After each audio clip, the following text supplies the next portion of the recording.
दादाजी, आपने हमेशा कहा है कि हमारा गांव तिरगा आदर्श ग्राम कहलाता है। ये आदर्श किसके कारण बना? बेटा, आदर्श किसी किताब या पत्थर में नहीं मिलता। ये तो इंसानों के जीवन से बनता है। हमारे गांव को आदर्श बनाने वाले थे दाऊ भंगीराम बेलचंदन जी। वे सचमुच तिरगा के नायक थे। दादाजी, वे इतने खास क्यों थे? क्या वे राजा थे? नहीं बिटिया, वे ना राजा थे। वे तो साधारण इंसान थे, पर उनके संस्कार और अनुशासन इतने मजबूत थे कि पूरा गांव उन्हें मानता था। उनका एक एक शब्द मानो कानून की तरह था। दादाजी, आपने कहा था कि उनके सामने सब जी बोलते थे। ये क्यों? हाँ बेटा, जी केवल शब्द नहीं था, ये सम्मान का प्रतीक था। उनके समय में गांव का हर व्यक्ति जब किसी से बात करता तो जी जरूर लगाता, जैसे हाँ जी, नहीं जी, अच्छा जी। इससे हर किसी में आदर भाव बना रहता। यही तो संस्कार थे जो दाऊ जी ने हम सबको सिखाए। दादाजी, क्या महिलाएं भी तब उतना ही सम्मान पाती थीं? बिल्कुल बेटा, महिलाओं को गांव में विशेष स्थान दिया जाता था। परंपरा थी कि महिलाएं सर पर घूंघट रखती थीं। ये किसी दबाव से नहीं, बल्कि संस्कार और मर्यादा का प्रतीक माना जाता था। अगर गलती से किसी महिला का घूंघट हट भी जाता तो मजाक नहीं उड़ाया जाता, शांति से परिवार के मुखिया को संकेत दिया जाता। इससे महिलाओं को हमेशा सम्मान और शालीनता मिलती। दादाजी, क्या दाऊजी केवल परंपराओं पर ही जोर देते थे?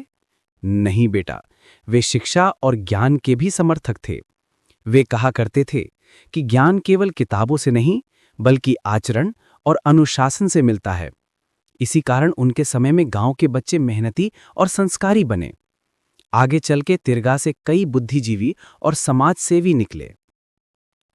दादाजी, क्या कभी गांव में झगड़े फसाद होते थे? तब दाऊ जी क्या करते थे? झगड़े तो हर जगह होते हैं बिटिया, पर हमारे गांव में जब भी विवाद होता, दाऊ जी को बुलाया जाता। वे दोनों पक्षों की बातें धैर्य से सुनते और फिर ऐसा निर्णय करते कि कोई भी असंतुष्ट ना रहे। उनका न्याय हमेशा निष्पक्ष और स्वीकार्य होता। दादाजी, कोई खास घटना याद है? हाँ बेटा, एक बार खेत की मेड़ को लेकर दो परिवारों में बड़ा झगड़ा हुआ। मामला इतना बिगड़ा कि मारपीट तक की नौबत आ गई। तब दाऊ जी आए। उन्होंने सबको बैठाया, गवाहों से बात की और फिर ऐसा न्याय दिया कि दोनों परिवार गले मिल गए। उस दिन से आज तक लोग कहते हैं कि दाऊ भंगीराम जी का न्याय कभी गलत नहीं हो सकता। दादाजी, तो क्या वे सबको डांटते भी थे? डांटते नहीं थे बेटा, वे समझाते थे। वे कहते, गलती करना बुरा नहीं है, पर गलती सुधारना ना आना सबसे बड़ी गलती है। इसलिए गांव के बच्चे उनसे डरते नहीं, बल्कि उन्हें अपना गुरु मानते थे। दादाजी, आज जब हम तिरगा को आदर्श ग्राम कहते हैं, तो क्या ये सब उन्हीं की देन है? हाँ बेटा, बिल्कुल। दाऊ भंगीराम बेलचंदन जी ही वो आधार थे जिनसे तिरगा आदर्श बना।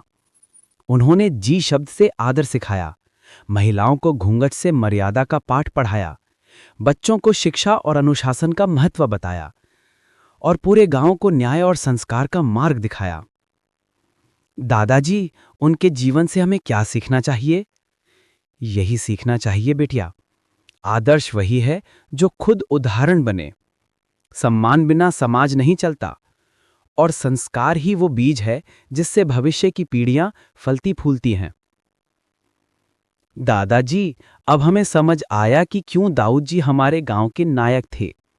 हाँ बेटा, यही तो तिरगा की असली विरासत है, संस्कार, अनुशासन और आदर्श।